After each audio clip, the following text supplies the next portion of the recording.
Hey everybody, it's Olivia Sheldon with LiviaWell. It is time for our flow of the week. So get ready to rumble, as they say in the boxing world. So have you checked out my Facebook page, my Twitter, and my Instagram? And also, have you subscribed to my LiviaWell YouTube channel? I hope so.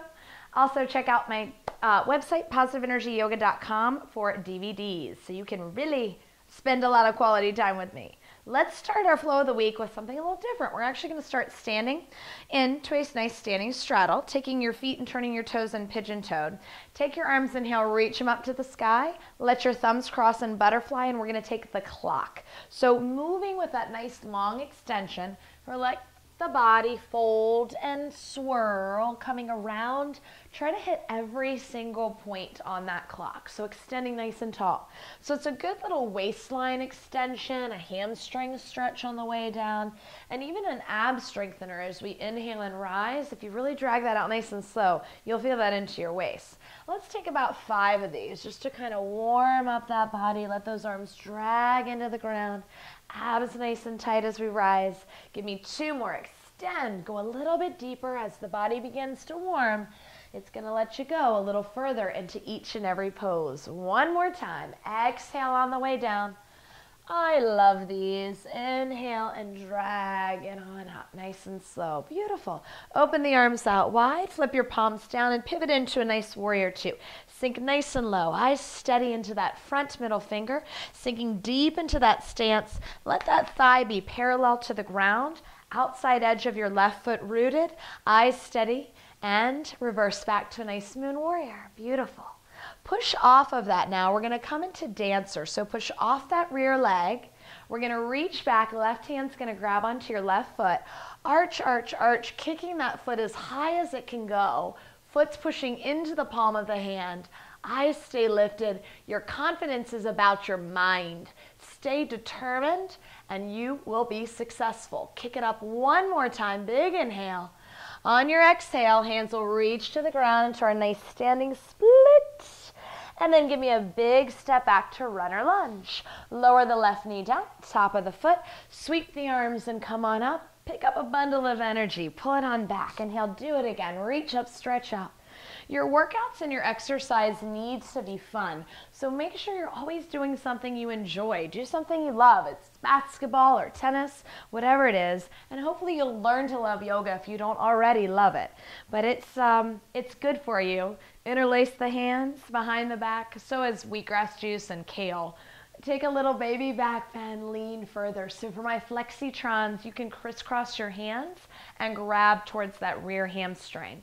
So I'm going a little further than maybe my beginners, or even if you've been doing yoga for a long time. Everybody's flexibility level is different, so don't feel bad if you can't get deep into a runner lunge. There's no judgment, no ego, and no comparison. If you feel it, then you're doing it right. That's all that matters. Release those hands down. Look to me. We're going to take a nice shift into what I call ninja or skandasana. We're going to get nice and low. So inner thighs and groins. Now, if you have a bad knee, I want you to sit down. Otherwise, get low. How low can you go? Did you ever do limbo back in the day? I want to see how low you can go. Get all the way down here. So feeling that stretch again, inner thighs and groins, keeping our right foot flexed and rotated up. Push that left knee a little bit further. Go wider with that inner thigh groin stretch. And then we're going to play with some variations, of course. Take your right hand. You can reach and grab your big toe, Ashtanga toe grab if you know it, or grab your shin. And then open that left arm into the sky, twist and look towards the ceiling. Beautiful. So it's kind of like triangle arms here in our Skandasana, deep lunge, inner thigh groin stretch. Then come forward like you're swimming. Take your left elbow bent in front. Right arm's going to wrap around the back. Try to reach your left hand and grab your right wrist. Then twist and look over your right shoulder. This is also a good strengthener for that shin. My left ankle and shin and knee are getting a pretty good workout. This is for my advanced. You ready? You can step. It's kind of like bird of paradise, but it's not really. You step your right foot in. You keep the bind, and with your eyes steady on one point, we bring it to stand. Good. Give me a little wink and smile, and then come back down, left foot to the ground, and then your right foot off to the side. Okay, so you're probably going to hop around the living room like Bunny Rabbit a little bit when you start with that one, but it'll get easier over time. Next position, we just get down nice and low, low, low, low, low. And then we're coming back to center with those hands. Step your right foot into your left, into a wide squat, and give me a little movement. So transitions really matter. In fact, they're more important sometimes than the posture, and that's where people injure themselves. So just be really aware of how you move and why you move, and just be really careful. When you get, used to doing this more and more, it's going to be much easier. So always have hope. We can take those knees into the tris and insert a little crow pose here. So knees are coming in, eyes are forward. We're taking flight. One foot's going to lift, other foot's going to lift, and we're just going to hold for 5. Stay nice and strong for 4. Keep breathing, bringing those heels up. Engage your mula bandha, your booty, and your uddiyana bandha. And release down. Or if you know how to shoot back, I'll show you the little shoot back. Ready? 1, 2, 3. From this crow, shoot right back into chaturanga. Tops of feet into up dog. And then lower onto your belly. So check this out. One final posture, we're going to cross our ankles and then reach the hands back and fly. Try to lift your knees. Let me turn sideways so you can see. So I want you to lift your knees up, up, up, up, just like you would do in a regular bow. And then if you can grab onto your feet, just for something different, take a nice tall lift. So up, up, up and away. And then if you can rock and roll on your belly, that's kind of fun. Not good though if you just had a cheeseburger or something really greasy and bad for you. Of course, you're not doing that. Take a tall lift up 1 more inch and release down. Hands right beside you. Push back into downward facing dog.